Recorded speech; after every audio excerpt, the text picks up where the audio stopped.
Hai semua, balik lagi Learn with Wirama di sini.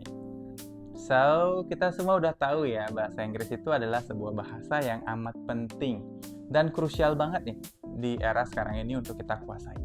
Nah, kenapa kok bisa begitu? Ya karena bahasa Inggris itu adalah bahasa internasional. Nah, kalau kalian tahu, bahasa Inggris itu bahasa yang cukup banyak atau bahkan paling banyak digunakan untuk berkomunikasi secara luas. Ya, seumpama kalian ketemu orang luar, ya kalian bisa pakai bahasa Inggris untuk berkomunikasi. Sehingga dengan menguasai bahasa Inggris ini, itu akan membantu kalian untuk bisa berkomunikasi atau sharing informasi dengan orang-orang luar, guys. Nah, jika kalian ingin pergi ke luar negeri seumpama dan kalian bisa ketemu orang dan bisa ngobrol dengan mereka gitu. Kalian bisa dapat ilmu baru, bisa dapat pengalaman baru, atau bahkan kalau kalian ingin membuat relasi yang baik dengan orang juga bisa. Tidak hanya itu ya, dari segi kehidupan secara profesional kamu juga bisa meningkatkan profesionalitas dalam bekerja. Ibarat ya kamu adalah seorang freelancer, nah kamu let's say adalah seorang desainer seumpama. Nah, kalau kamu bisa berkomunikasi dengan bahasa Inggris itu sudah poin plus, guys. Seumpama nih kalian cuma dapat customer atau pelanggan dari negara sendiri, negara Indonesia ya. Nah, bayangin kalau kamu bisa bahasa Inggris. Kamu bisa mencoba untuk menarik pelanggan dari luar negeri. Tuh, sehingga peluang atau profit kamu juga bisa lebih tinggi lagi, guys. Nah, kendalanya sekarang adalah ternyata belajar bahasa Inggris itu not that simple ya.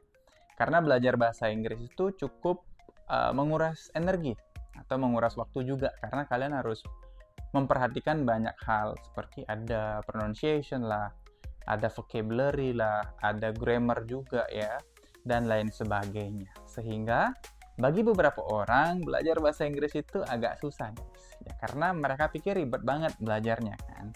Atau bahkan ada orang yang merasa kurang excited belajarnya tuh karena bosen ya, cepat bosen. Nah, di sini juga hal ini akan membuat kita menjadi frustasi dan hilang motivasi buat belajarnya. Nah, apakah kalian juga merasakan hal yang sama, hilang motivasi juga gitu dalam belajar bahasa Inggris? Yes, we are in the same boat. Saya juga pernah merasakan hal serupa gitu. Nah, untuk mengatasi masalah ini, saya juga sering melakukan research ya. Dan saya juga sering menanyakan ke siswa-siswa saya, apakah pembelajaran yang kadang saya berikan itu, atau pembelajaran yang saya berikan di kelas, itu sudah mampu untuk meningkatkan motivasi mereka untuk belajar. Dan beberapa jawaban dari siswa memang mengejutkan ya, katanya mereka lebih semangat lagi. Di sini, di video ini, saya ingin share ke kalian, jadi gimana caranya membuat belajar bahasa Inggris ini, khususnya belajar berkomunikasi atau speaking dalam bahasa Inggris menjadi adiktif.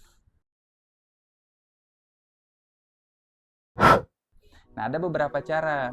Nah, sebenarnya video ini terinspirasi saat saya melakukan sebuah research dan saya menemukan sebuah video dari channel TED ya, TID gitu ya, yang berjudul How to Make Learning as Addictive as Social Media.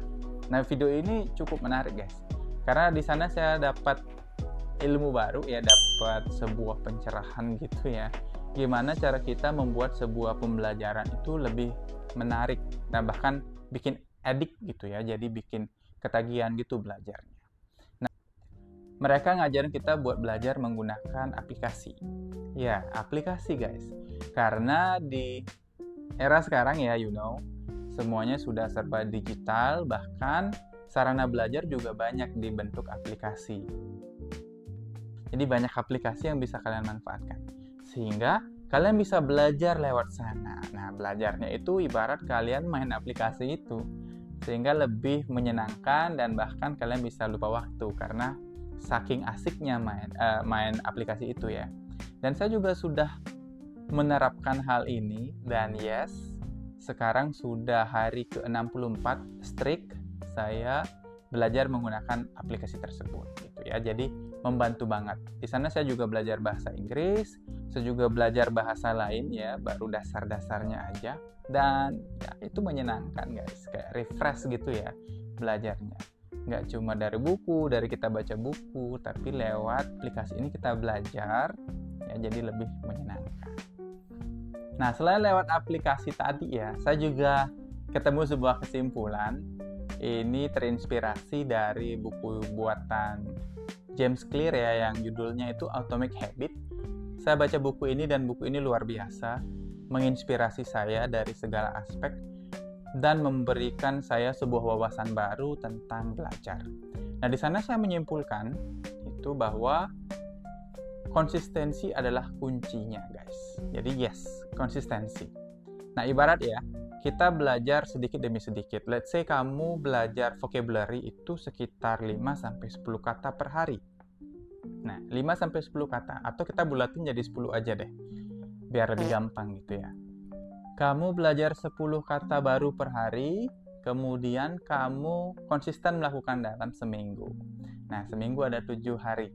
Nah, jadi kamu secara matematis sudah belajar 10 kali 7 ya, 70 kata baru dalam 1 minggu.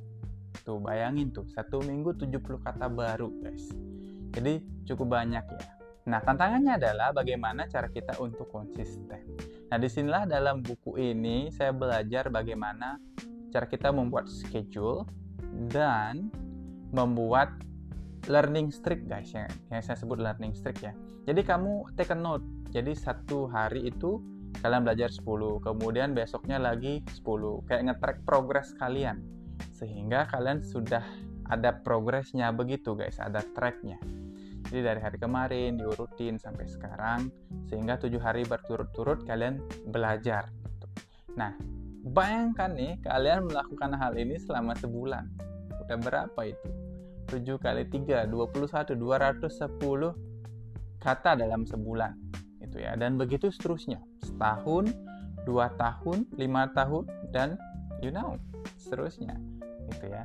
Jadi kalau kita simpulkan ya, small steps leads you to a bigger things.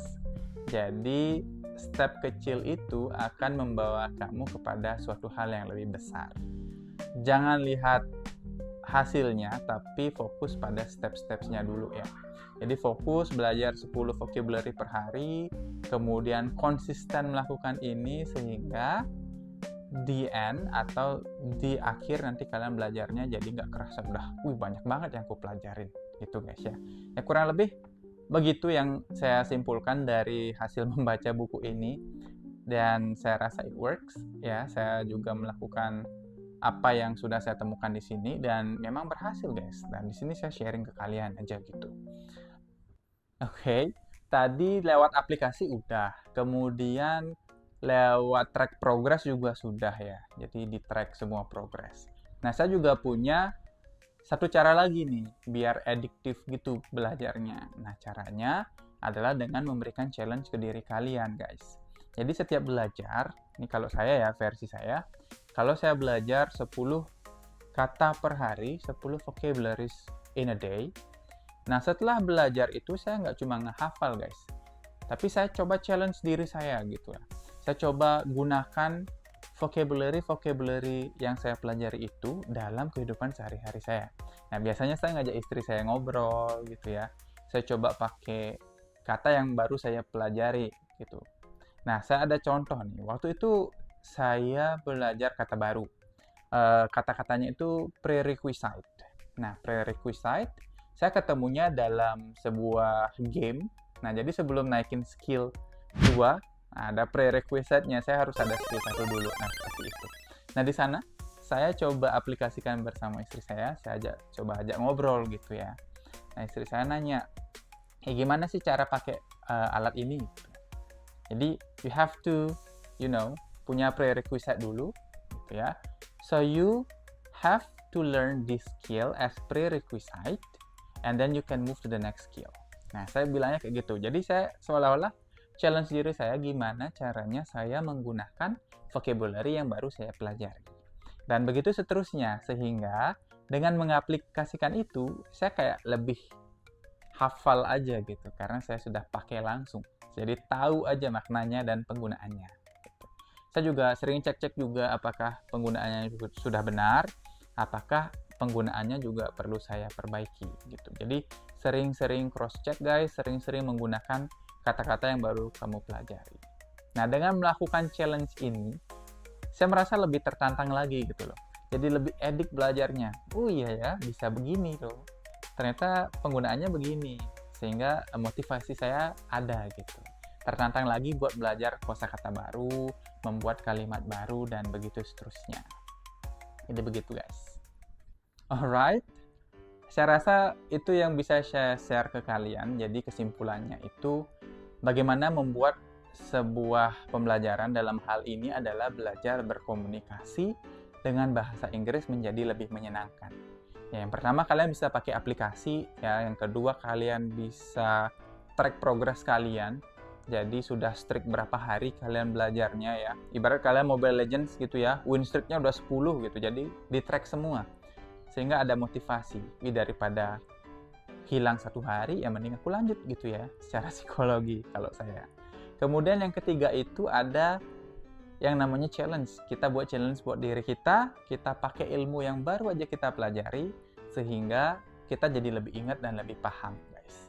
So yep, that's all. Thank you so much for watching. Jangan lupa ceritakan pengalaman seru kalian saat belajar berkomunikasi dengan bahasa Inggris. Dan saya minta maaf kalau ada salah-salah kata atau nggak masih terbata-bata ya. Maklum saya masih pemula dan saya sedang mencoba membuat konten-konten yang bermanfaat bagi pelajar pemula ya.